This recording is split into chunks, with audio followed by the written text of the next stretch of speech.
ಈ ರಾಷ್ಟ್ರ ಕಂಡ ರಾಷ್ಟ್ರೀಯ ನಾಯಕರ ಮತ್ತು ಸಾಂಸ್ಕೃತಿಕ ನಾಯಕರಿಗೆ ಮತ್ತು ಚಾರಿತ್ರಿಕ ನಾಯಕರಿಗೆ ಒಂದೊಂದು ಜಾತಿಗೆ ಸೀಮಿತ ಮಾಡಿದ ಪ್ರಯುಕ್ತವಾಗಿ ಅವರ ಮುಖಕ್ಕೆ ಮತ್ತು ಅವರ ಪ್ರತಿಮೆಗಳಿಗೆ ಬಣ್ಣ ಬಳಿಯುವಂಥದ್ದು, ಅಪಮಾನ ಮಾಡೋಂಥದ್ದು, ಪುನಃ ಮರುಗಳಿಸ್ತಾ ಇರೋಂಥದ್ದು.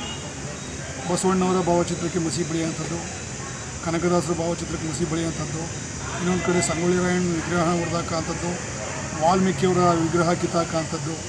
ಈ ಥರದ ಘಟನೆಗಳ ಹಿಂದೆ ಸಮಾಜದ ಶಾಂತಿಯನ್ನು ಕದಡುವ ದೊಡ್ಡ ಹುನ್ನಾರದ ವ್ಯಕ್ತಿಗಳು ಇರೋದನ್ನು ನಾವು ನೋಡ್ಬೋದು.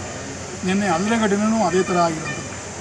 ಇಲ್ಲಿ ಒಂದೊಂದು ವರ್ಗಗಳ ವಿರುದ್ಧ ಇನ್ನೊಂದು ವರ್ಗವನ್ನು ಎತ್ಕಟ್ಟಿ ಹೊಡೆದಾಡಿಸಿ ರಾಜಕೀಯ ಲಾಭ ಪಡೆಯುವಂತಹ ಕೆಟ್ಟ ನೀಚ ಮನಸ್ಥಿತಿ ಉಳ್ಳ ಅಂಥವರು ನಮ್ಮ ನಡುವೆ ಇದ್ದರೆ ದಯವಿಟ್ಟು ಇಂಥದ್ರ ಬಗ್ಗೆ ಸಾರ್ವಜನಿಕರು, ರೈತ ಬಂಧುಗಳು, ಗ್ರಾಮೀಣರು ಒಂದು ಸ್ವಲ್ಪ ಗಮನ ಹರಿಸ್ಬೇಕಂತೇಳಿ ಈ ಮುಖಾಂತರ ಕೇಳ್ಕೊತಾ ಇದ್ದೀವಿ.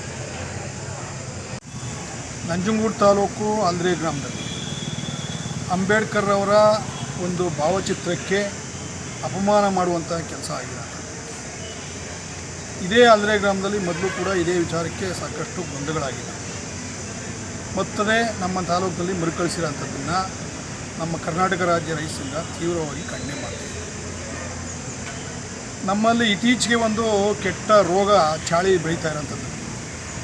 ಚಾರಿತ್ರಿಕ ನಾಯಕರು ಮತ್ತು ರಾಷ್ಟ್ರ ನಾಯಕರನ್ನ ಒಂದೊಂದು ಜಾತಿಗೆ ಸೀಮಿತ ಮಾಡಿ ಯಾವ ರಾಷ್ಟ್ರೀಯ ನಾಯಕರನ್ನ ಜಯಂತಿನ ಮಾಡಿದ್ರೆ ಎಷ್ಟು ಓಟ್ ಬರ್ತವೆ ಅಂತ ಯೋಚನೆ ಮಾಡೋಂಥ ಕೆಟ್ಟ ಮನಸ್ಥಿತಿಲಿ ನಾವು ಇರೋಂಥದ್ದು. ಇದು ಈ ರೀತಿಯ ಘಟನೆಗಳಿಗೆ ನೇರ ಕಾರಣ ಆಯ್ತಾ ಇದೆ. ಇನ್ನಾದರೂ ರಾಷ್ಟ್ರೀಯ ನಾಯಕರು ಮತ್ತು ಚಾರಿತ್ರಿಕ ನಾಯಕರನ್ನ ಅವರ ಉದ್ದೇಶಗಳನ್ನ, ಅವರು ಏನು ದೇಶ ಕಟ್ಟ ನಿಟ್ಟಿನಲ್ಲಿ ಏನು ಕೆಲಸ ಮಾಡ್ತಿದ್ರು ಆ ಒಂದು ವಿಚಾರದಲ್ಲಿ ಅವರಿಗೆ ದೊಡ್ಡ ಗೌರವವನ್ನು ಕೊಡಬೇಕಾಗ್ತದೆ. ಇದನ್ನು ಯಾರೇ ಮಾಡಿರಲಿ, ಯಾವುದೇ ಜಾತಿ ಜನಾಂಗದವ್ರು ಮಾಡಿರಲಿ, ಅಂಥ ಒಂದು ಕುಚೋದ್ಯ ಮಾಡುವಂತಹ ಕೆಟ್ಟ ಸ್ಥಿತಿಯ ವ್ಯಕ್ತಿಗಳನ್ನ ಕೂಡಲೇ ಬಂಧ ಮಾಡಬೇಕು.